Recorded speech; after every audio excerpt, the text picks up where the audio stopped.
Today we're flying into one of the strangest, most conspiratorial corners of America, Denver International Airport. Joining me is a brilliant journalist and author, Patricia Calhoun, whose article, What a Trip, the 10 Wildest Conspiracy Theories About the Denver International Airport, has set off a frenzy of curiosity from creepy underground bunkers and secret societies to apocalyptic murals and rumors of lizard people. Patricia has explored the bizarre myths and urban legends that swirl around this infamous airport. We're going to uncover why the DIA has become ground zero for some of the wildest theories out there. What's fact? What's fantasy? And while these stories continue to capture the public's imagination decades after the airport's opening, so buckle up, conspiracy lovers, because this episode will take you down the rabbit hole and beyond.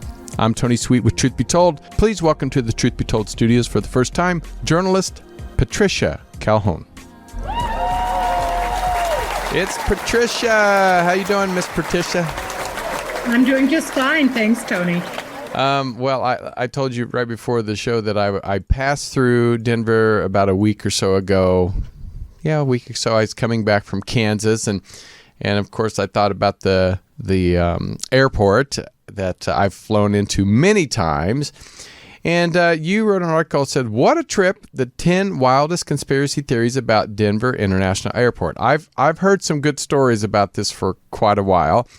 And so I just kind of want to dive in and what really, because you're from Denver, right?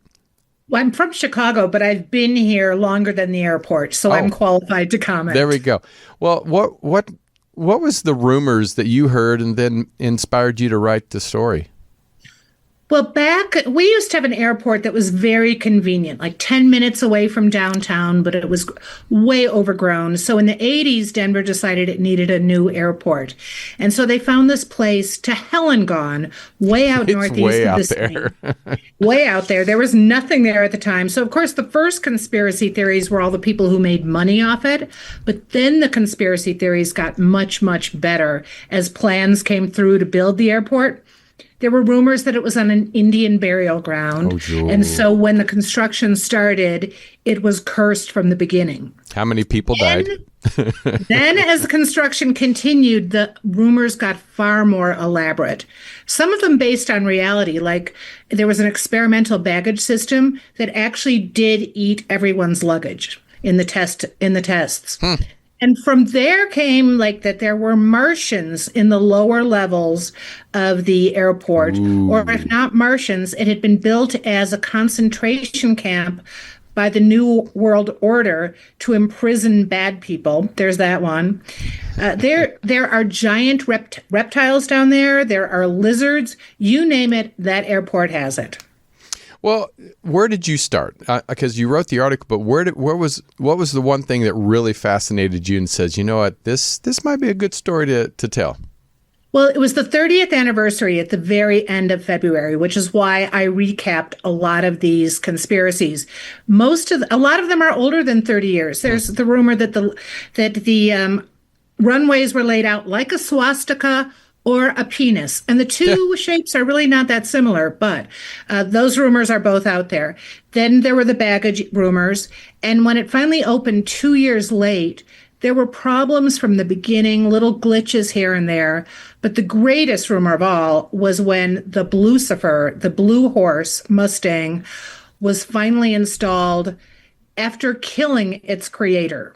So Blucifer, as it's now called very lovingly in Denver, really set the conspiracy theories going. I'm showing a picture for the people that are listening, and it's a beautiful structure, but then when you get to the eyes, you're like, ooh, that's kind of scary.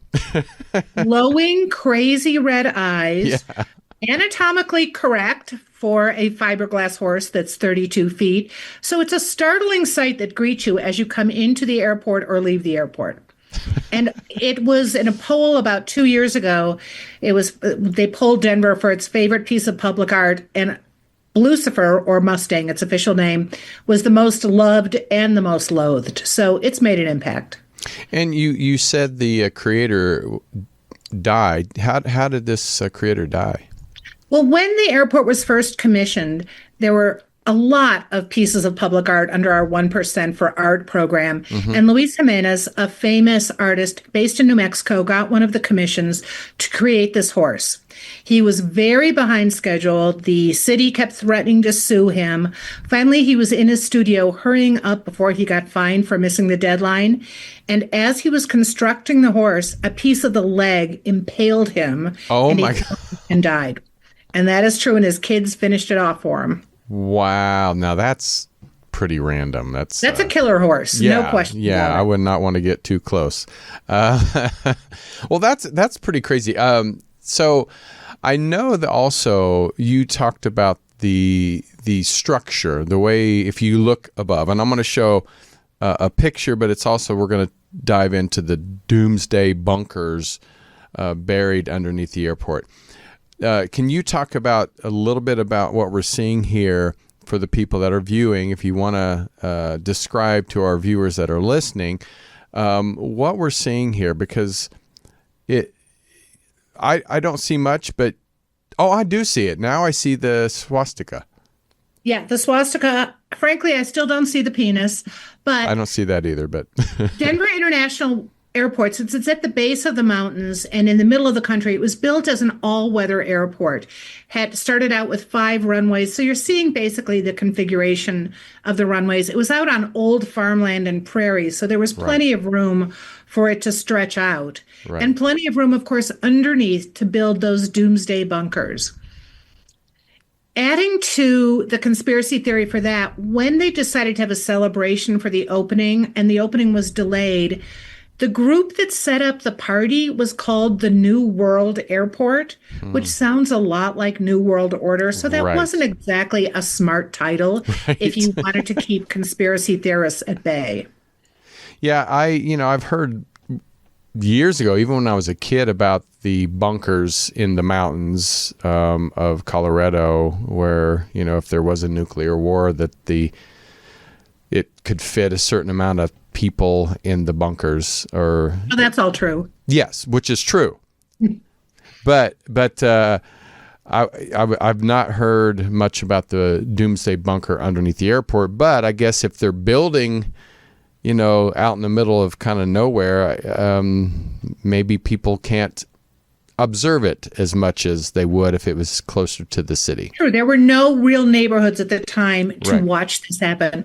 And like all great conspiracy theories, there is some truth. I mean, NORAD, the North American Air Defense Command, is based in Colorado Springs. And that is an underground bunker where you are supposed to be able to go to withstand nuclear attacks.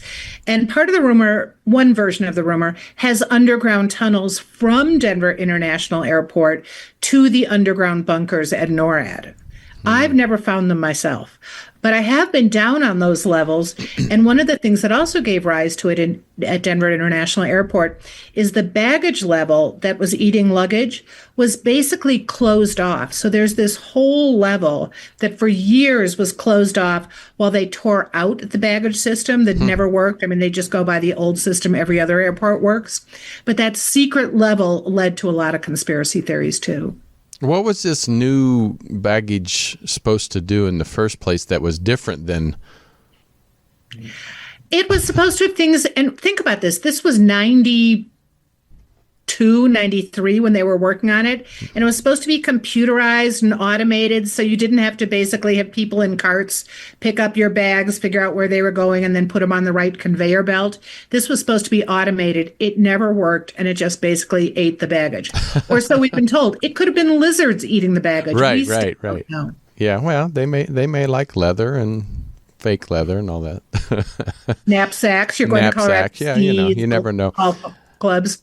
So in these underground tunnels, were these theories supposed to be more military or just hidden executive bunkers for potential disasters, or? It really depends on what flavor of conspiracy you like, because we had the military conspiracies that they would round up undesirables and put them in these bunkers. and that's just where they would live, and they would become slave labor doing I'm not sure what. Then there's the variation that it was the Illuminati put you with the New World Order, put the people wanted to have a concentration camp for the undesirables. Then there's the variation that's where you would go if the desirables would go there during nuclear fallout. Then you get into the Martians and the lizards, and those are a little less likely. Which one do you lean for? I always have to go for Martians, I think. Yeah. That would be mine too. That's more interesting to me. So, well, and it is an airport, so it makes sense. They would like to blast off when they can. have you heard about UFO sightings around the airport? Not as many around the airport, but certainly Colorado has had many, many UFO sightings. Right. We just had a great one last summer outside Red Rocks, the legendary concert venue. Oh, yeah. Yeah, just in the foothills. It's so beautiful, but they had a great UFO sighting last summer that no one has yet debunked. We have a UFO watchtower in southern Colorado where there have been many, many sightings. So our skies are pretty busy.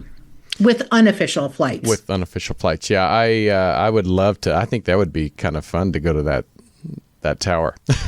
Oh, the UFO Watchtower is a blast, and it's celebrating 25 years this summer, so I highly recommend it for summer vacations. Do they actually have tourists can go?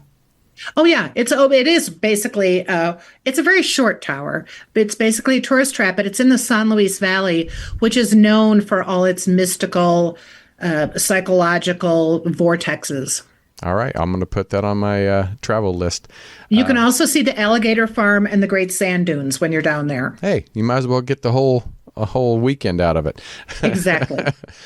So I talked to a lot of people in the last, 13, 14 years about when they're writing books and articles.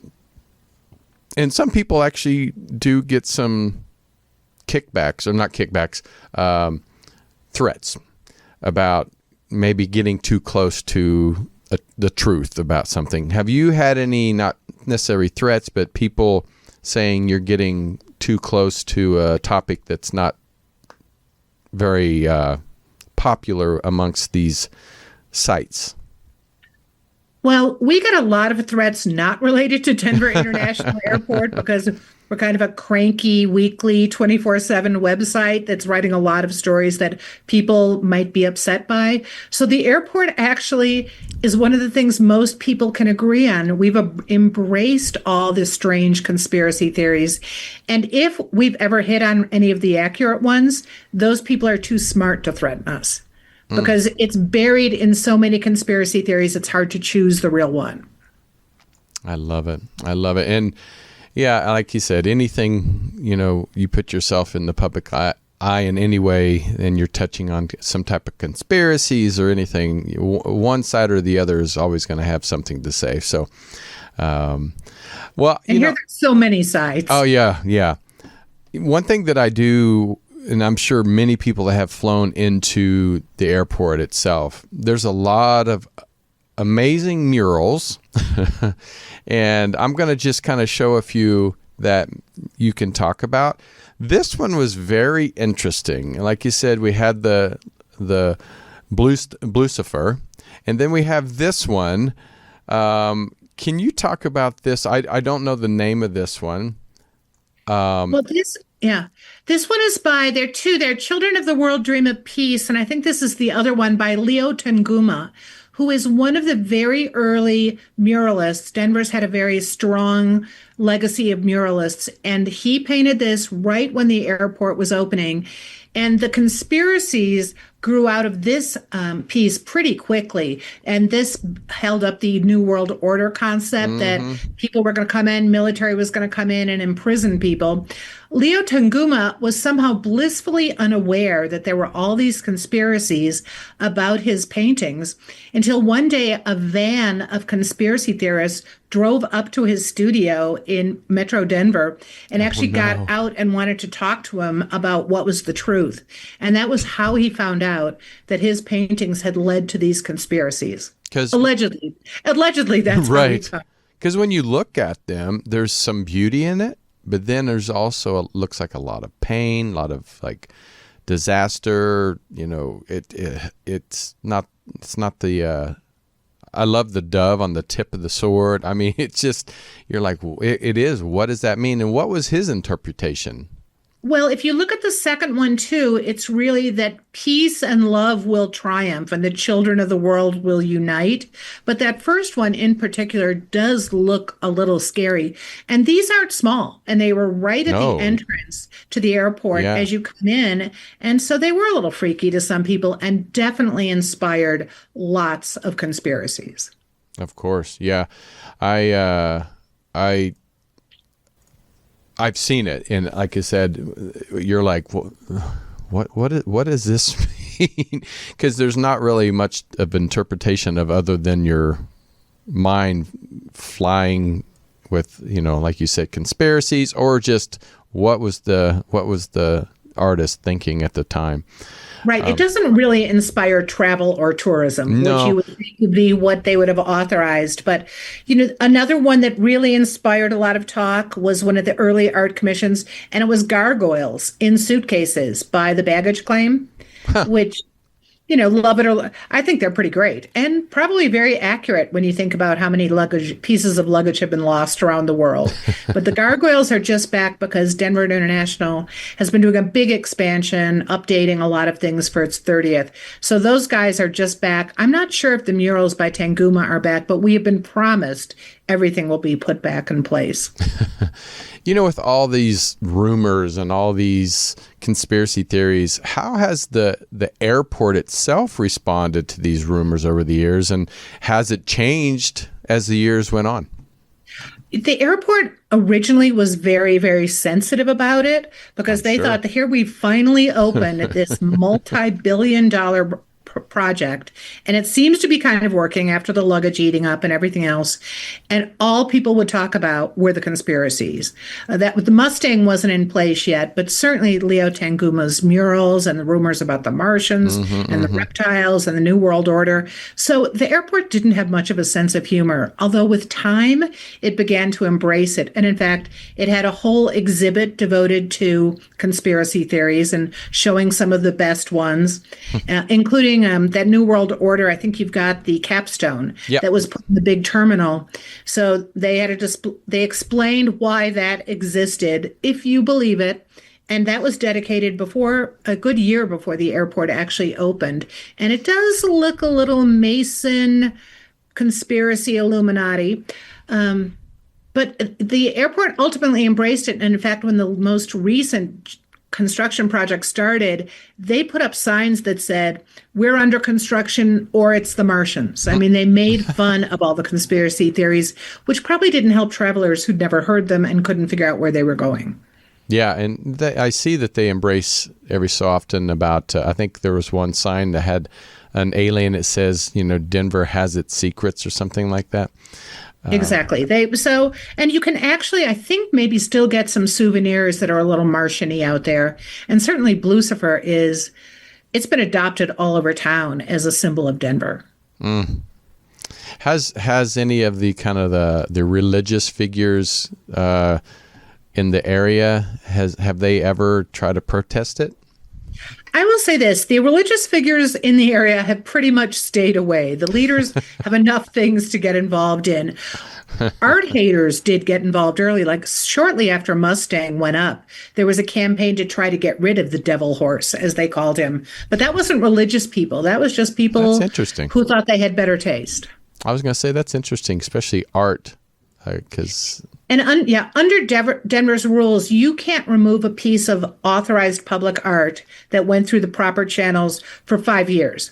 So by the time the 5 years were up, the people who'd originally wanted to get rid of it had lost interest, and everyone else pretty much loved it, even if they had no idea why it was standing there. But it stands out. I'll put it that way. It does. Some people think it's for the Broncos, which it is not. Oh. As far as I know. Oh, okay. Well, you've been covering, Colorado and especially Denver for many years, and have you seen how the locals, shift in their perception of the Denver airport? Because, like you said, at the first it was so far out, and with these conspiracies and in these rumors, do they mostly laugh it off now, or do they still have many believers of these conspiracies? I have to say, I think any local laughs off the rumors, but loves them. I mean, it's just funny to have a haunted airport. There's a bridge you can walk over if you've ever taken the A concourse, and there's actually sound of Native Americans. There's like music, and you can hear chants that they've been put in, and that's an homage to the maybe Indian graveyard that was there, but that's a little creepy. But if you're on those moving sidewalks, you will hear that sound coming through. So that's unusual. People, I think, have embraced all the quirks. People like Colorado because it can be quirky. What they don't like about the airport is the endless construction. And sometimes the jam trying to get there on Pena Boulevard. But we now have a train that takes you to the airport, which is a treat, works really well. The construction is almost finished. We've got a lot of new concourses, bars there. In general, it is pretty close to an all-weather airport. It takes a lot to close Denver International Airport. Basically, the rest of the country has to be closed for it to close down. So it's worked. It's a huge economic driver. And that could be coincidence or conspiracy. Maybe the Martians are doing it to make it a more profitable center. Right. That could be true. That could be true. Have you had any of your own experiences with UFOs or spirits or? I'm afraid to say I'm tremendously insensitive, so I have not really noticed anything. And trust me, I would welcome it. So I wish hilarious. I'd seen something or felt something. I love how you're so honest about that. Sad but true. Sad but true, but I appreciate that. The idea of having hidden messages in plain sight. I know we have the murals and many other things that we've spoke about, but is there anything else that those slight little details that maybe most people wouldn't even notice walking through the airport? Have you seen any of those? Because, murals are whole walls, but have there been like just little things that maybe that you have seen or other people have seen that nobody else sees? I have to admit, I have not seen a lot of them. There are great little inlays in some of the floors that are by an indigenous artist, but I don't think there are any secret messages there. But all around the airport, because there was such a robust arts program, and the arts program continues, they keep buying new pieces as they keep doing construction projects under Denver's rules. There's always something new and wacky to see. You just kind of have to keep looking. So it's like a big modern art museum inside the airport. It's pretty close. I mean, it's so big that you will go many feet, many hundreds of feet sometimes without seeing a piece, but there is plenty to see there. That's awesome. I love that. With the rumors about the Native American burial grounds, have they checked with local indigenous people of that to see if this was true or not? Because I know you said it's a lot of rumors. Well, they have checked, and when the construction was going, they had to have an archaeologist out there to make sure they didn't find anything. Right. And they didn't, but certainly that was a hunting ground for several tribes. Right, I'm sure. The Utes were in the area. The Arapaho and Cheyenne were in the area until the Sand Creek Massacre made them flee the state. So there were a lot of natives who roamed that area. But as far as we can tell, there was no official burial ground there. And let me just say, if they found it, the excavators hit it really fast, so it wouldn't stop construction. Well, I mean, I'm sure they've already spent a bunch of money before if they did find something, they're like, sweep that under the rug. We can't find a new site. So right. We've had enough trouble finding something right. Because even to build this airport under a law that didn't allow Denver to annex property, there had to be a whole vote with the county whose land this was in to let Denver annex it and make it the Denver airport. So there was a lot of work going into this airport before ground was ever broken. Oh, this was a vote of the people. Yeah, we had to vote to allow this to happen. How close was it? It wasn't very close. Our governor at the time really stepped up and was campaigning for why Denver needed it. And frankly, there's enough urban-rural conflict that rural areas were really happy to get it. And the only people who were sad pretty much were Denverites who couldn't get there in 10 minutes anymore. Whatever. This is kind of random, but whatever happened to the old airport? The old airport, I will say this, Denver is so landlocked that any opportunity they get to build on something new is great. So the Denver airport, which had been named Stapleton, is now known as Central Park. Oh. And that's another story, but it's a huge housing and retail area. Really, really strong housing area now because the airport closed 30 years ago. So a lot of those houses have been there for a while. They're trees. It's a hot area. Wow. The name was changed from Stapleton, which the airport was named back in, it was built in the 20s and I think named after Stapleton in the 30s. That was a former mayor of Denver who was also a member of the KKK. Oh, so wow. 5 years ago, they decided maybe it was a good idea to change the name. So Stapleton no longer exists as a name for that area, and it's now Central Park. So it took only 5 years ago to change the name. Wow. Yeah, there had been some complaints earlier, but in a lot of cities, your founding fathers True. may not have been the sweetest people. The founding fathers might have made Martians look good. Right. I'm going to go back to the plaque of the Mason plaque real quick.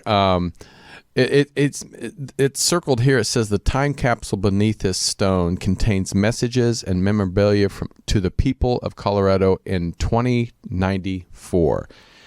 Do we know what's in this capsule? I do not. I'm sure some people, when they put it in there, and those were a lot of the founding fathers, not any Stapletons at that point.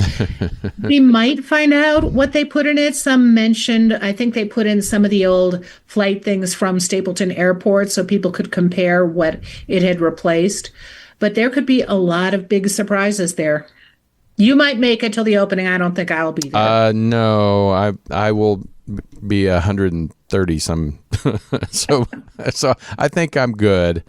I also noticed on here, I just think it's funny. It says the most worshipful, which I thought that's pretty grand to even say that on a stone. Yeah, there was so much about that kind of New World party, and it was a fairly wealthy fellow who got involved and said, I'll put on this party. And so that was part of the big celebration for the airport that was delayed. And so there actually was no airport opening at the time they had the big party. But it does seem ill-advised, the language there. Yeah. And reason to be suspicious. Has the local, I guess there's probably several chapters in that town, but has anybody made statements of why this was put in the airport? Not really. They just explained that it was to honor the group that had gotten, and they raised some money and that had gotten together to have this big celebration.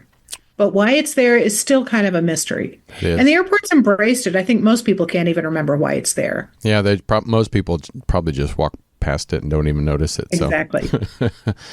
How do these conspiracy theories, reflect like larger cultural themes, like distrust of government and fear of surveillance or belief in secret societies? How do when you think of conspiracy theories, especially with the airport, how do you feel this affects the larger cultural themes?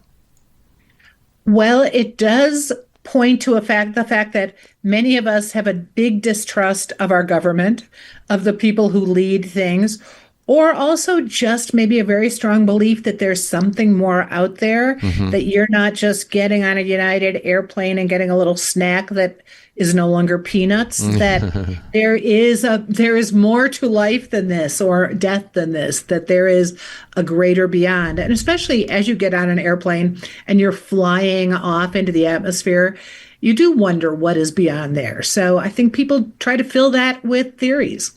Yeah, and I don't care who's in office or how many years in the future. I think there's always going to be conspiracy theories. I think there's always going to be rumors about secret societies. I don't think that's ever going to change. It hasn't changed probably since the beginning of humanity on this planet with the Anunnaki. Exactly. And the fact that in Denver they have attached themselves to the biggest work project in Colorado in decades. For newspapers, that's gold. How much fun to be able to write about it, and that Lucifer continues to create rumors and shoot those eyeballs at you, that people still get scared by Leo Tagumba's murals. It's all great for us. It's just great stories. I'm sure. I mean, many little towns have became very well known because of conspiracy theories or because of stories like this. So I'm sure anytime they can get tourism or people talking about it, I mean, why not? Why not? And if you're stuck on a layover, it's kind of nice to have things you can go look at and explore. Right. Yeah. You can only sit and eat and drink as much. Well, most people probably would love that, but I would be the one that would want to go out around and read the murals and all that stuff. Well, you mentioned 10 people or 10 wildest conspiracy theories. If you can add 11, what would you add? And if not in the airport, give us a good one from another conspiracy theory for a Denver story. Oh, well, that is good. I have to say, and again, as a newspaper, the fact that we couldn't prove that there was a conspiracy to make a lot of money off the construction of the airport was really an amazing thing, because from the start we thought that it was a boondoggle. But overall, the airport has really worked. I would say it is hard to beat the Lucifer conspiracy theory, and the fact that now, and truth is always stranger than fiction when you're at a newspaper. And I have to say, the heirs to the Mustang, the horse, they have sued people for painting the horse, for making statues of the horse, for doing posters that are parodies of the horse. That's stranger than fiction. I have to say, I love those. You know, NORAD, I think NORAD has some of the greatest conspiracies and the tunnels that exist under the mountains. And of course, one of the great conspiracies that happened at NORAD was by accident an ad for Sears in like 1954 had a phone number that actually was for NORAD, which is why it was how to call Santa, and it was a Sears ad with the wrong phone number, and it was the number for NORAD. Now, maybe that was put in on purpose, but for 70 years now, NORAD has had tracked Santa. I remember. Kids. Well, they still do, and it's gotten very sophisticated. Yeah, I remember back in the 70s and early 80s when I still believe. When I still. Oh, you still believe? I still believe. But I remember watching the news. NORAD says he's over Colorado or over Chicago. So yeah, I do remember those. And so when Santa's done with his route, he can just go in the secret tunnel under NORAD and fly out of DIA and have a nice smoothie on his way.